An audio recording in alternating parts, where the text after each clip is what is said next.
loolu day wane rek ni le président de la République dans sa gouvernance loolu daf ci am solo parce que loolu la digle woon ak sénégalais yi que bu ñu ko dénkee doxalin yi nga xam ni moom moo fi amoon maanaam di nëbb ay chiffres wala di am loo xam ni dañ koy nëbbale sénégalais moom il va pas adopter cette démarche là démarche bi muy adopter mooy toujours mu am transparence ci lépp loo xam ni daf koy def maa ngi wax sànq ni am na lu bëri loo xam ni xamoon nañ ni dinañ par exemple la dégradation de la note souveraine du Sénégal xamoon nañ ni effectivement dina doon gàllankoor. maanaam dana jur xamoon na ni lii dina jur ay conséquences. effectivement mais cela n'empêche yooyu yëpp également dañ na woon véritablement pour sauvegarder les intérêts du Sénégal il fallait que ñu wax dëgg bi mais également ñu indi ay yeneen paradigme yoo xam ni. ñoom dina leen permettre ñu faire face aux problèmes et aux difficultés yi nga xam ne moom lañ. beneen bi ci dialogue bi président de la République ak journalistes yi wax na ci démocratie justice ak liberté loolu it mu nekk point bu am solo. absolument démocratie au Sénégal les libertés individuelles et collectives. La justice. gisoon nañ le président Macky Sall fi mu ko yóbbu woon te ce qui faisait le rayonnement de ce pays li taxoon ñu naw le Sénégal en fait c'est sa culture démocratique ak effectivement rapport bi nga xam ni nit ñi am nañ ko ak les libertés. Mais gis nañ ni sous le régime de Macky Sall loolu yëpp dañ ko naxasaloon moo tax. Le président de la République bi ñu ko dégloo dafa dalal sénégalais yu bëri par rapport à cela je pense que l'ancien régime bi fi nekkoon bu ñu ko sanctionné c'est un peu par rapport à ça. Bien vrai qu'il y a eu des réalisations ay réalisations yu am solo peut-être mën nañ ko apprécier noonu mais ci bilan immatériel. Ci wàllu démocratie ci liberté individuelle ak collective yi ci wàllu justice également dafa am lu bëri loo xam ni Macky Sall daf ko compromettre et régime bi nga xam ne dafa ñëw nag et qui a vécu ça dans sa chair régime bi nekk ci victime effectivement parce que démocratie bu demee ba manifestation ñi koy amul autorisation di reporter ay élection viole la constitution loolu it bokk ci démocratie et li ci le président question bi ñu ko ci bi ñu ko posé question bi lim ci tontu moo am solo sous son régime il ne va jamais empêcher un leader boo xam ni dafa bëgg nekk un président. oui du ko mës a empêcher pour mu bokk ci éliminer un candidat un adversaire politique un adversaire comme ni ko Macky defee ci Karim ci Khalifa ci Ousmane Sonko. absolument et également gis nañ les réformes yi nga xam ni moom la bëgg a def ak le dialogue bi nga xam ni moom la bëgg a woote. Les réformes par rapport au système politique sénégalais lu ñu war a réformer la waratuñ nekk rek ci façon politique yoo xam ni du amal njariñ Sénégal ou bien daf ñu yóbbu ci ay xiiroo ak. di dem élection di bëri ay candidats wala liste yoo xamante ni kenn du leen votel mu jural dépense bu yaatu ci état du Sénégal. joxe na ci exemple ci élection législative yi. ou bien mu am ay dérives yoo xam ne day commencer. à travers ci ay kàddu lay commencer d'abord ba ñu egg ci yenn violence yi. donc dialogue boobu. mu bëgg kii également lu am solo la. ñu bañ a bàyyi ba nga xamante ni rek dafay am ay jafe-jafe ñu nekk ci ay dem ba nga xam ne dañuy sës rëkk ci mur bi ñu doog a woote nit ñi. ci ay dialogue je crois que actuellement amul dara lu xew. Je crois que ñi ngi ci période boo xam ni am na accalmie jàmm moo am c'est important que les politiciens ñu toog. waxtaan lu bëri ñu réformer ko par rapport au processus électoral ak surtout le statut du leader phare de l'opposition ñu désigner ko mais mu doon loo xam ni dañ koy waxtaanee du kenn koo xam ni moom mooy am les pouvoirs di tirer les ficelles ak yooyu mais toutes les parties prenantes ñu toog waxtaan définir loo xam ne dañ koy tënk. beneen bi mooy justice wax na ci parce que deuxième point bi mooy démocratie justice et liberté justice bi yaatal na ci dem ci ñiy comparer justice bi fi nekk ak justice bi fi ne nii wala doxalin bi. d'abord réforme yi nga xam ni. bi mu ñëwee je crois que ñun lu jëm ci wàllu justice. daf ñu yitteel. parce que bi ñu nekkee ci opposition. Vraiment am na lu bëri luñ ci jàng. moo tax bi mu ñëwee également mu ne il faut que cette justice là ñu xool naka lañ koy réformer parce que am na lu bëri loo xam ni en tout cas sous le régime de Macky Sall am na lu bëri loo xam ni jotoon am na ay yàqute yu bëri donc mu woote les assises yooyu conclusion yu bëri je crois que moom wax na ko. ci moom la ci loolu la nekk di dérouler et véritablement c'est un secteur qui avait besoin d'être réformé parce que réew bu amul justice je crois que day impacter ci yeneen secteurs yu bëri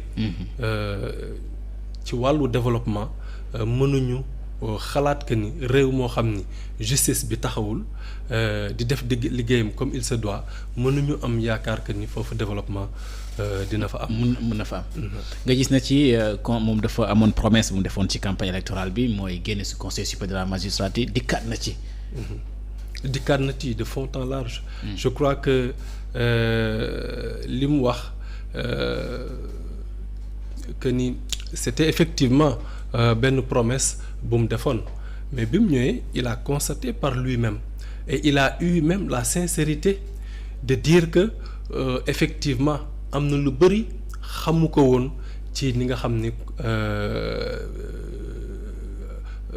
le conseil de la magistrature noonu la doon fonctionner am na lu bëri loo xam ne xamu ko ci woon mais bi mu demee ba toog def ak ñoom liggéey il a appris beaucoup de choses et ce sont eux-mêmes ñoom ñoo ko defal ay propositions et ci loolu lay sukkandiku parce que moom amul il l'a dit ouvertement il l'a dit à plusieurs reprises amul benn intention rester ou bien partir li mu bëgg rek mooy que moom sa présence muy impacter ci liggéey boobu en termes d'influence voilà donc je crois que pour le moment wax na ko il n'est pas question que moom muy retirer parce que ñi fa nekk ñoom ci boppam sax bokkul ci li nga xam ni ñoom loolu lañ bëgg donc je crois que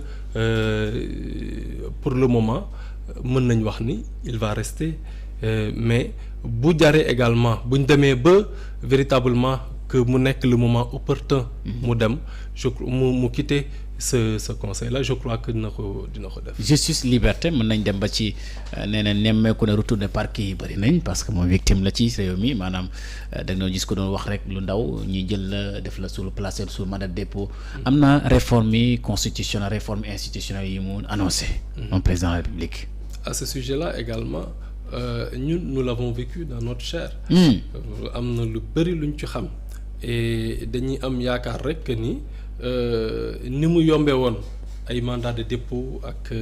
yomb na de. voilà donc que aujourd'hui gis nañ sax d'ailleurs ci lu yàggul dara ñoo xam ni dañuy dem ñu entendre leen mais bu jaree ñu bàyyi leen ñu dem seen kër bu jaree également ñu mandat de dépôt leen ñu téye leen. mais li ñu am yaakaar rek mooy que ni li fi nekkoon ak li fi doon am bañati fi am.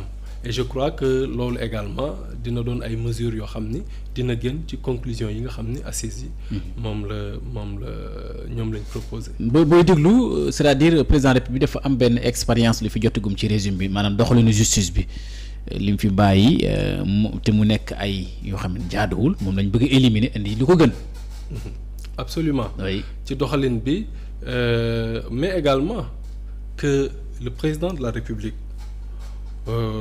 mu bañati am une influence sur la justice sur les magistrats ou képp koo xam ne rek moom mooy jox décision de justice parce que c'est un pouvoir boo xam ne et c'est un pouvoir boo xam ne il doit être autonome et indépendant le président de la République waratul am sañ-sañu doole di influencer cette justice là voilà donc ñu bàyyi justice def liggéeyam mais également justice boobu également mu am une objectivité boo xam ni bu rendre bu jëlee benn décision rek ñu xam ni décision bi ñu jël moom mooy décision bi waroon a am. Lors de l'élection ou la proposition de loi de l'interprétation Amadou Ba ci l'Assemblée nationale amoon na député jël parole monsieur le ministre Ousmane Diagne justice bi dafa yéex fan la Sénégal yi koy laajte est-ce que loolu tamit di ko wax ci tam Ousmane Diagne dafa bokk ci exécutif bi tamul est-ce que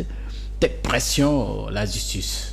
Je crois que le ministre de la Justice ak niñ ko xamee avec son franc-parler mais également mu nekk nit koo xam ni nit ko objectif la il a répondu à cette question-là voilà donc il n'est pas question ñuy teg pression ni le ministre de la Justice ni qui que ce soit par contre la justice est rendue au nom du peuple. Oui. Et ce peuple-là des fois se prononce sur justice ni nga xam ni noonu lay doxee mu nekk loo xam ne mën nañ ko nangul parce que ñoom lañ koy defal mais ñi nga xam ni ñoom ñoo liggéey ci wàllu justice. décision bi nga xam ni c'est la meilleure des décisions. ma dana honorable député Alassane Niang mooy nekk suñu gan ci entretien spécial di jiite li nga xamante rek moom mooy député de l'Afrique de l'Ouest di ma ko présenté léegi rek moom mooy jiite vice-président de la commission des affaires et des Sénégal de l'extérieur moo nekk tey suñu gan ci entretien spécial. loi bi d'interprétation bi nga xam jàll na ci Assemblée nationale société civile wax nañ acteurs politiques wax nañ ba tey retiré leen voté ngeen ko léegi adopté nañ ko. Absolument par rapport à cette loi là xam nga ñun dañ ci mësoon am ay xatraay nañu wax ne ba tey ngeen samp rek. dañ ci mësoon am une posture ci 14e législature bi. gis nañ taxawaay bi Pastef amoon par rapport à cette loi là. Loi bi mënuñu ci woon boole. ñi nga xam ni seen ay loxo dafa taq ak deret donc tout ce qui était assassinat meurtre traitement inhumain ou dégradant loo xam ne d'ailleurs dafa am les juridictions internationales dañ ko dàq donc loolu mënuñu ko woon boole. Ci loi d'amnistie bi. Donc c'était important que cette loi-là ñu interpréter ko clarifier ko leeral ko ba nga xamante ni askan wi dinañ xam parce que pour nous également mënuñu woon def lu dul loolu parce que le parti Pastef a été victime de cela amul lu mu ñàkkul. ci ce combat-là qu'on menait au nom de la justice au nom de la démocratie amul luñ ci ñàkkul et donc par rapport ak ñi nga xam ni ñoo ci ñàkk seen bakkan ñi am ci ay laago ñi également ñàkk ci seen liggéey donc c'était un devoir de mémoire mais également un devoir de vigilance pour ñun pour loolu bañ fi amati mais au-delà de ça également actuellement le Sénégal a donné une très belle leçon à la jeunesse africaine on peut dire mais également aux dirigeants africains de façon générale tey ñooñu ñi ngi toog di xool naan lii tey fan lay mujje ce combat qui a été mené ay nit ñàkk ci seen bakkan ay nit am ci ay laago ay nit perte ci seen liggéey ça va aboutir à quoi ay nit tey ñi ngi toog parce que Sénégal mën nañu wax ni tey en Afrique c'est un référentiel ci wàllu politique ci wàllu démocratie ñooñu tey ñi ngi toog di xool lii tey fan lay mujjee. Et donc c'est pour man c'est tout à fait légitime et c'est tout à fait normal que cette loi soit interprétée pour que tey li nga xam ni daf fi amoon dootu fi amati. Voilà. mu nekk loo xamante ni plus jamais ça moom moo waral loi bi ñëw. waaye député yi dañ ko attaqué ci conseil constitution président de la république àdduna ci ne bu conseil constitution pare mu jàll dana ko promulguer. Absolument. Leneen également liñ ciy rafetlu parce que voilà la loi d'amnistie. Le président Macky Sall moom moo ko defoon un projet de loi indi ko à l'Assemblée nationale ñoom seen majorité mécanique daal di koy voter. Mais liñ ciy rafetlu cette fois-ci ce n'est plus un projet de loi mais c'est une proposition de loi. Oui, ce sont les députés ñoom ñoo jël la loi d'amnistie qui a été proposée. te du lépp moo ci bon am na lu ci baax mais on avait juste besoin de clarifier. Donc c'est loolu également dañ koy saluer parce que c'est le Parlement moom moo jël décision interpréter cette loi-là clarifier ko pour que askan wi mën a gindeeku. Donc loolu pour man c'est extrêmement important. am na wute ndaxte loi d'amnistie bi projet de loi moo ko proposé woon mu jógee ci exécutif bi alors que bii proposition de loi jógee ci parlement bi. jógee ci parlement bi jógee ci parlement danga may permettre d'abord me rendre un hommage à notre collègue Amadou Ba. Oui. Moom nga xam ni il a véritablement compris la signification et la portée de cette loi d'amnistie là ba tey mu gindi ñu ci lu bari effectivement donc moom moo def la proposition d'interpréter donc la loi d'amnistie. faat beneen amendement gën a expliquer gën a détailler. gën a leeral parce que effectivement askan wi soxla woon na ñu xam parce que ça a suscité un débat boo xam ni moom lay wax c'est un débat politique malsain parce que ci déjà ay pexe Macky Sall la woon pour mu mën a garantir ñi nga xam ni ñoom la àndaloon di def ñaawteef yi mu doon def mu mën leen garantir une sortie boo xam ni dina leen permettre ñoom duñ am ay problèmes.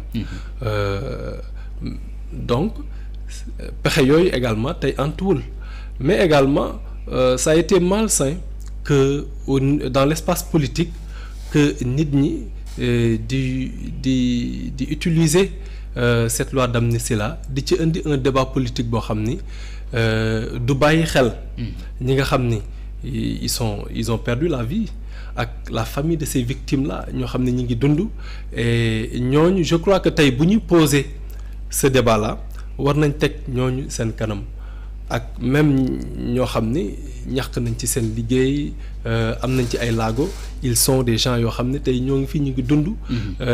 bu ñuy mener ce débat là je crois que ñooñu war lañ leen teg ba véritablement ñuy gën a rafetal kàddu yi. mais rafetal également yéene yi parce que c'était un peu malsain. liñ ci gisoon. ñi demaat ci ba tey ci. waxtaanu njiitu réew mi ak taskatu xibaar yi yëkkati na question diplomatie intégration ba tax ne laal na ci kaawu Maroc li xew ci Sénégal yi. Le cas de la Mauritanie. Le cas de Mauritanie autrement. De la Mauritanie. xam nga Sénégal ak Mauritanie tey ci wàllu diplomatie y a beaucoup d'enjeux. parce que dafa am loo xam ni ñoo ko bokk ci wàllu koom. ci wàllu dafa am gaz boo xam ni ñoo ko bokk di exploiter donc relation diplomatique yi ñu am dafa am ay enjeux tey li nga xam ne moom moo xew en Mauritanie dañ koy neexuñu. mais comme ni ko président waxee rek ci lépp lu jëm ci wàllu migration réew bu nekk yow. yaa xool noo koy définir mënuñu imposer benn réew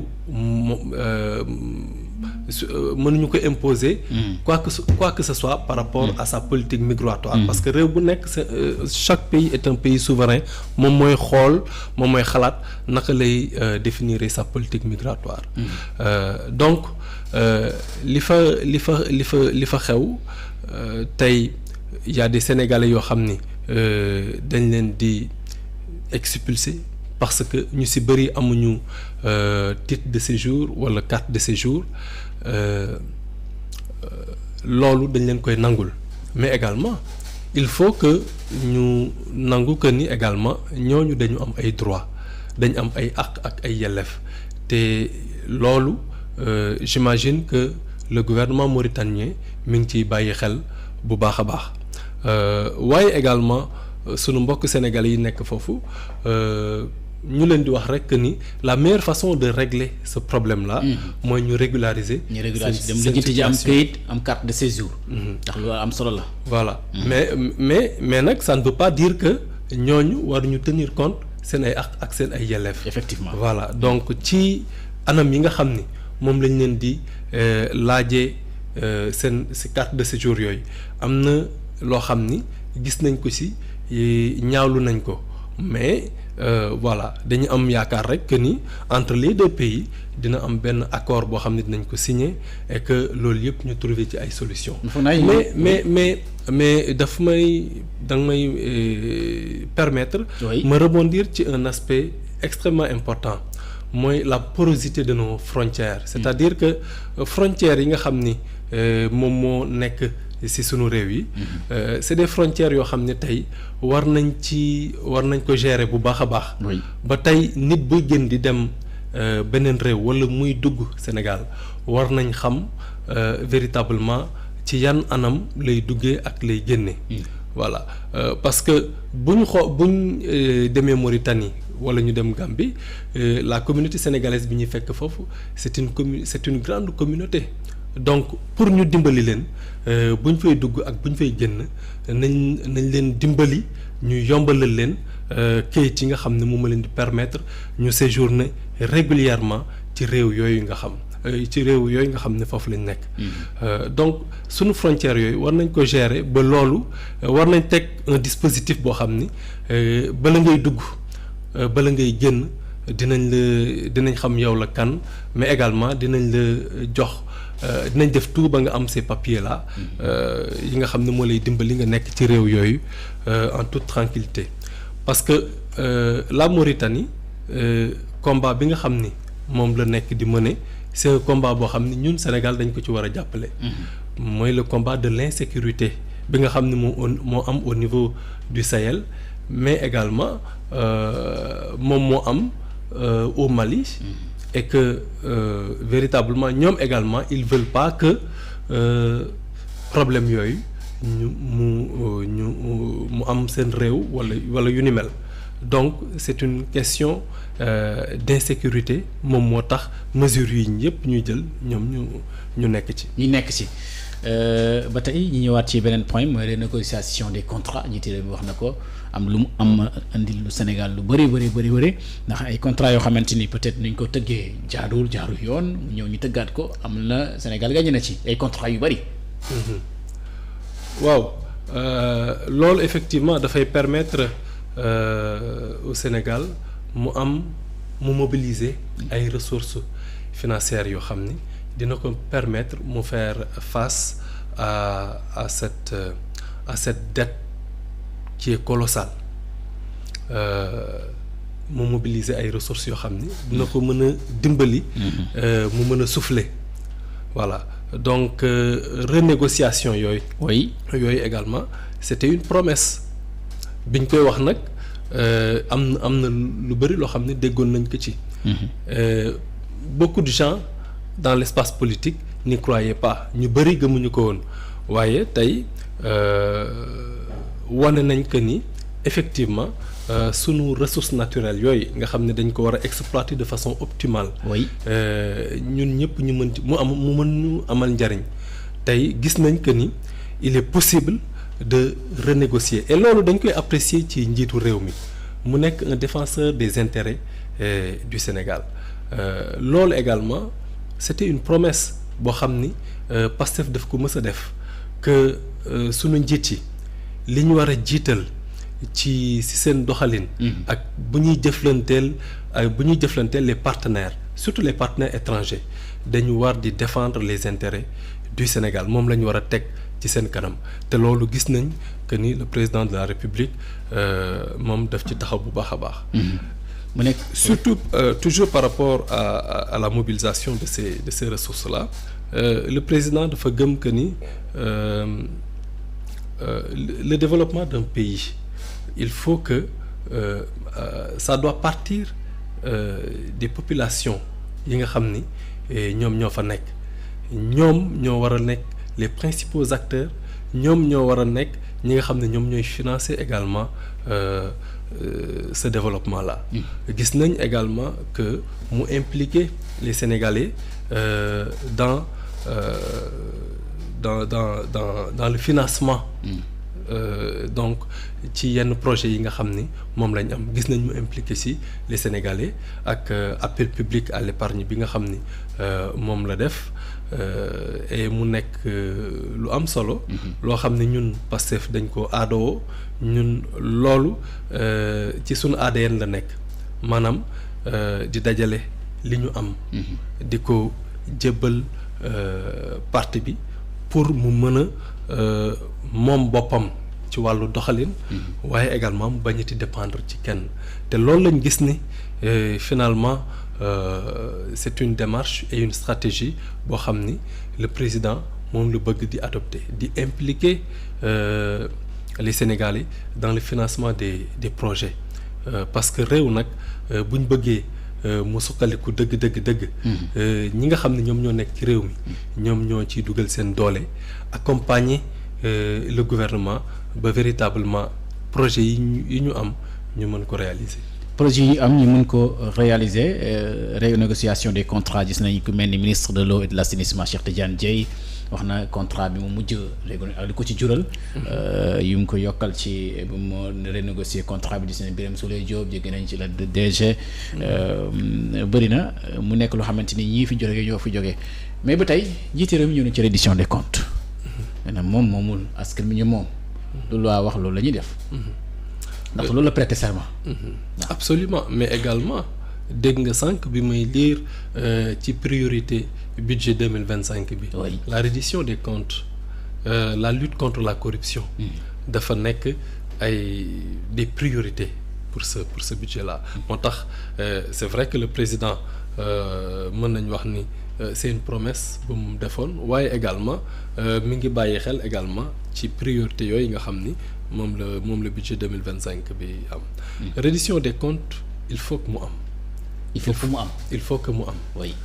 Parce que réew bu ñu la ko dénkee mu am benn yorin boo xam ni dañ ko yore woon réew moom yow boo bëggee en tout cas nga setal sa bopp ci lu bari il faut que liñ la dénkoon ñu saytu ko.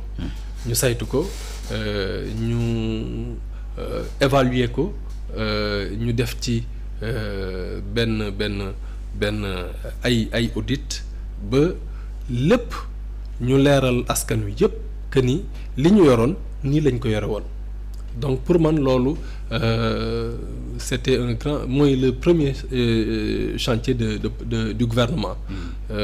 En tout cas du président de la République loolu c'était important pour mu def ko. te gis nañ ni taxaw na ci bu baax a baax. ñu dégloo président de la République fas na yéene yokk pouvoir au premier ministre de la République Ousmane Sonko moom bu demee ba président Bassirou Diomaye Diakhar Faye ne am na DG yu fort des ministres forts un premier ministre super fort fas na yéene yokk pouvoir au premier ministre. loolu li ci saluer mooy leadership bi nga xam ni moom le président de la République di incarner muy loo xam ni dañ koy rafetlu parce que liñ fi daan gis depuis les indépendances parce que buñ toppee l'histoire des pays africains pour la majeure partie depuis l'accession à l'indépendance ku ci ñëw rek yow da nga doon xëcc ay pouvoir yu bari ci yow ba ci le régime de Macky Sall buñ fàttali ko dem nañ ba supprimer le poste de premier ministre juste pour dire que ce leadership là c'est un leadership boo xam ni en tout cas chef d'état yu bëri war nañ ci roy dégg un chef d'état buy wax que ni moom dafa bëgg ku ko jàppale. ku bëgg mu xàcc pouvoir am jox ko premier ministre. dafa bëgg ku ko jàppale. waaw de façon efficace et efficiente ci liggéeyam. maanaam moom muy séddoo ay pouvoir am ak au niveau de l'exécutif. mais loolu c'est la première fois dans l'histoire ci politique Afrique est-ce que loolu day fekk nag ki toog dafa yéene ki nekk premier ministre siège bi mu toog wala. waaw mais xam nga ñi ñëw. loolu raar na de. un candidat.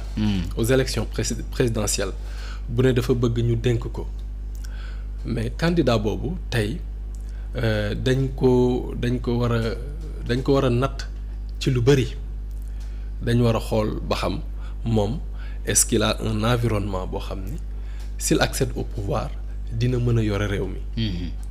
waaye également dañ ko war a natt sur son parcours ci jaar-jaaram warul nekk seulement ci discours am tey ñun amuñu un problème kiy jiite wala parce que on était porteur d'un projet et projet boobu je crois que le militant de PASTEF bi nekk ci instance de base yi nga xam ni ñoom ñoo gën a suufe ñooñu au même titre que ki nga xam ne moom moo nekk ci kaw mën nañ am yaakaar ci moom que ni véritablement nit ku responsable la am na ay valeurs moo tax amuñu un problème jiital kenn wala teg fenn kenn moo tax le président dafa wóolu ñi nga xam ni moom lay liggéeyal parce que ku ci nekk xam na la parce que ku ci nekk daf lay xoole comme boppam valeurs yi nga am valeurs yi mu am moom la ñuy gis ci ñeneen ak ñeneen donc am na confiance. partager ses pouvoirs ak le premier ministre mais également comme ni mu ko waxee il va avoir des DG forts. des ministres forts. Il n'a pas besoin d'aller présider une inauguration mais le ministre lui-même il doit être l'incarnation du chef de l'État ou bien du chef de ce gouvernement-là mais également mu nekk koo xam ni li ñuy gis ci le chef de l'État ou bien le premier ministre moom la ñuy gis ci moom ci leadership ci qualité ci valeur donc loolu pour man jàngat la. pour Sénégal mais pour également réew yu bëri. réew yu bëri. loolu dana jafete honorable député Alassane Niang maanaam position bi Bassirou Diomaye Diakhar Faye nekk ak boo xoolee sa première sortie ci 100 jours yi dafa ne man ma am le premier ministre de l'histoire politique loolu la waxoon bi cette fois-ci mu wax yu rëy yu mel noonu it premier Ousmane Sonko moom noonu lay wax ci ñoom ñaar dañuy waxante wax yu rafet wax yu rëy. dañ bokk mbir wala. bon wax yu rëy je comprends pas mais en tout cas. wax yu rëy mooy maanaam wax yu rafet xam nga la. non rafet c'est-à-dire que. waaw très bien wax yu rëy. wax yu rëy yëkkati ko. wax yu. en tout cas ay wax yoo xam ne la. nit ñu bëri war nañ ci jàngat. day wane benn leadership nouveau. boo xam ni on le retrouve très rarement. loolu jafe de 1960 ba tey jii. da ngay gis un président de la République boo xamante ni du wax lu bëri tuuti ci premier ministre da koy nëbbu. mais bii par contre Diomaye defoon na fàng tàng premier ministre. très bien donc bu ñu fàtte également il faut pas également. ñuy fàtte que ni le président Ousmane Sonko. il est le président du parti PASTEF. effectivement et que moom moo nekkoon le premier prétendant au pouvoir en tout cas moom lañ amoon yaakaar que ni moom mooy nekk le président de la République ba li am ñun ñëpp gis nañ que ni le président Macky Sall loolu moo doon combat wu Bassirou Diomaye Diakhar Faye. très bien le président Macky Sall yéeneem bi mu amoon mooy que barrer la route au président Ousmane Sonko, comme il l'a fait avec Khalifa Sall, comme il l'a fait avec Karim Wade. Malheureusement, ñun dans notre parti politique nous avons un projet. Et projet boobu ay nit ñoo koy doxal set, mais voilà amul kenn ku indispensable. ku ci nekk rek. mën nga dem mën nga taxawu projet boobu. nga taxaw on a vu même. gis nañ même bi ñu demee période bi nga xam ne ñi ngi doon jàpp sunu nit ñi leader yëpp bi ñu leen jàppee mais période boobu. le parti bi gënoon a am doole. moment bi nga xam ni on a sun leader yëpp pratiquement ñu ci bëri ñu ngi woon kaso, mais cela n'empêche parti bi mi ngi doon continuer au niveau des instances de base di dox. Le bureau politique également mi ngi doon continuer di am taxawaay ñuy am ay stratégie loolu daf lay wan ni le parti Pastef c'est un esprit c'est un état de conscience boo xam ni le militant ou le sympathisant ci loolu lay nekk.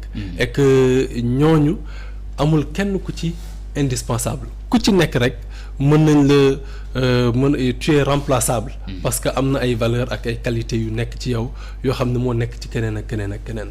loolu lañ gis nag ci Bassirou Diomaye Faye, le président Bassirou Diomaye Faye ak le premier ministre Ousmane Sonko confiance boobu moo am ci ñoom parce que ku ci nekk xam nañ yow projet bi moom moo fees ci yow et que tu portes en toi la philosophie du parti, les valeurs yi nga xam ni moom la parti bi di laaj. moom la parti bi di laaj ñi ci 21h52 dañuy wéyal jeudi di 10 avril 2025 question d'actualité premier ministre war a ñëw foofu ci gouvernement bi ci l'Assemblée nationale ngeen joxe 14 questions. d'ici pour majorité bi. kadi pour opposition bi c'est donc ñoom non inscrit bi loolu tuuti. C'est le règlement intérieur de l'Assemblée nationale moom moo ko définir noonu. règlement intérieur moo ko définir noonu. waaw li ñu rafetlu ci loolu. te foofu yéen ko fekk foofu. waaw foofu lañ ko fekk. foofu ngeen ko fekk. règlement intérieur bi waaw règlement intérieur bi foofu lañ ko fekk liñ ci rafetlu mooy un débat boo xam ni ça va être un débat bien encadré mais également. ñi nga xam ne ñoom ñoo war a prononcé wu ci li leen dénk ñu laaj leen ñu leeral askan wi gindi leen voilà surtout par rapport à l'actualité. Parce que c'est vrai que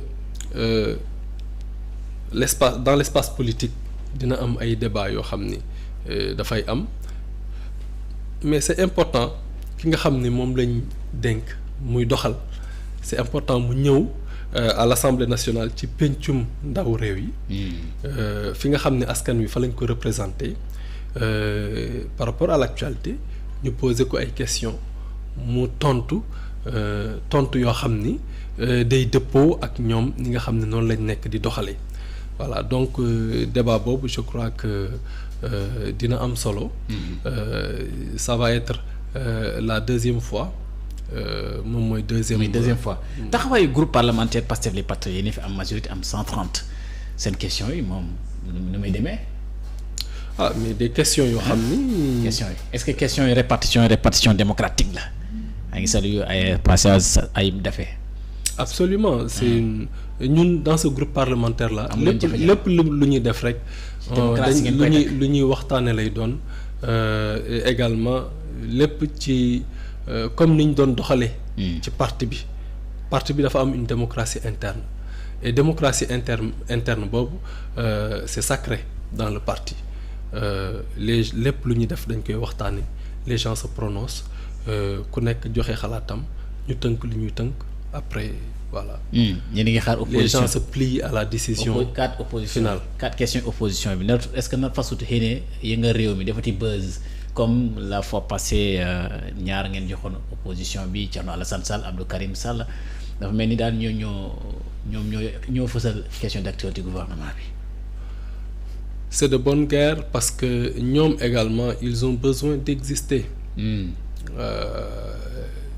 Parce que effectivement tey ñoom ñoo nekk ñoo gën a néew ci assemblée bi donc ils ont besoin en tout cas. ñu poser ay actes yoo xam ni ce sont des actes yoo xam ni Sénégalais yi dañ ci bàyyi xel voilà mais nag lépp luñ bu fekkee buñ koy def rek nañ ko defee ci anam yi nga xam ni moom moo gën a sain moo gën a décent et que Sénégalais yi duñ leen ci xeeb wala duñ leen ci parce que Sénégalais yi également ay borom xel lañ Macky Sall nekkoon na fi di teg ay pexem il avait le pouvoir et cela n'empêche Sénégalais yi jëlee nañ ko fi. Donc je crois que actes yi ñu posé war nay doon ay actes yu sains yoo xam ni voilà duñ ci xeeb kenn et pour man aujourd'hui politique ci angle boobu lañ ko war a gisee ñuy def ñuy poser ay actes yoo xam ne ce sont des actes sains yoo xam ne vraiment mën nañ opposé wu. mais ñu respecter les Sénégalais respecter sunu bopp respecter également sunuy adversaires. loolu moom da ngeen ko waxtaanee wala maanaam seen discipliné yéen waa groupe parlementaire Pastef les Patriotes bu ñu leen wutee ak waa benn bokk yaakaar dagg sant bi saaga bi xuloo yi yuuxoo bi xatraay bi ku mel ni Kourou Macky ku mel ni Amy Ndiaye Gniby Fanta Sall damay gis ne souvent ku nekk ci plénière bi di wax kenn du ko yuuxu lu waral loolu ndax da ngeen wane rupture wala lan la. Mais c'est une discipline boo xam ni dafa dañ ko am. ci parti bi. voilà ñun ci parti politique lañ jóge ñëw à l'Assemblée nationale donc suñu ay doxalin day dëppoo ak valeur ak principe bu parti bi. voilà lépp lu ñuy def rek ci xam-xam lañ koy teg mais également ñu boole ci les valeurs ak la philosophie politique du parti donc mënuñu am les mêmes comportements que nos prédécesseurs surtout que nag bokkuñu formation politique et cetera. mu nekk bokkuñu formation politique bi mais président de la République ñëw na ci wàññim njëg bi dund gi dund gaa ngi wàññeeku wala mais dana gën a wàññiwaat. absolument wàññi na. waaw wàññiwaat. wàññi na wàññiwaat. ñu ne quantité bi bëri na pomme de terre bëri na soble loolu laay dégg gars yi di wax. waaw. parce que rek le président. dafa loolu liggéey la woon boo xam ne xëy na peut-être nit ñi bàyyiwuñ ci xel mais liggéey la woon boo xam ni def nañ ko ba véritablement ñu aboutir à ça. Voilà la lutte contre la vie chère également. dafa bokk ci priorité budget 2025 bi donc lii c'est un premier pas. Donc am na ay yeneen ak yeneen yoo xam ni ñi ngi ñëw ba finalement xam naa Sénégalais yi dinañ ci mën a gis seen bopp bu baax a baax. ci régime bi. mën nañu wax ne Pastef seen diggaate bu ñuy nekk ci élection législative de campagne mooy jëli fi loi d'amnistie bi ngeen ñëw interpréter installer haute cour de justice indemniser peut-être assister les victimes yooyu yëpp matal ngeen ko tey lan la ñu mën a reprocher tey nga jàpp lan la ñu war a reprocher ak Pastef ci réew mi. mënuma nekk dans le secret des dieux pour xam lan moo nekk ci bopp les leaders de l'opposition mais en tout cas c'est important que ñuy critiquer c'est extrêmement important c'est extrêmement important que ñuy critiquer parce que également tey c'est vrai que nous sommes au pouvoir mais xëy na dinañ am yéene def lu bari dinañ doxal également am na lu bari loo xam ni dinañ ko def ci lu baax voilà mais également du ñàkk dina am loo xam ne on a besoin d'être critiqué pour am un autre beneen xalaat boo xam ne dinañu mën a jariñ ci sunu liggéey. D'accord voilà njiitu réew mi wax na ci saaga yi mooy lu xew ci réseaux sociaux yi lu xew ci média bi. ay nit nga leen di saaga loolu su dina def liggéeyam loolu doy na je crois que loolu kenn waru ko nangu. kenn waru ko nangu parce que au-delà de saaga yi sax mais di yàq nit on a vu que loolu tey dafa fréquent ci réseaux sociaux yi. mais je crois que la cybersécurité. Dinañ ci nit ñi dinañ ci en tout cas gouvernement bi dina ci def liggéey bu am solo cybersécurité cybercriminalité dinañ ci def liggéey boo xam ni dinañ assainir c'est en tout cas cet espace-là qui a besoin d'être assaini.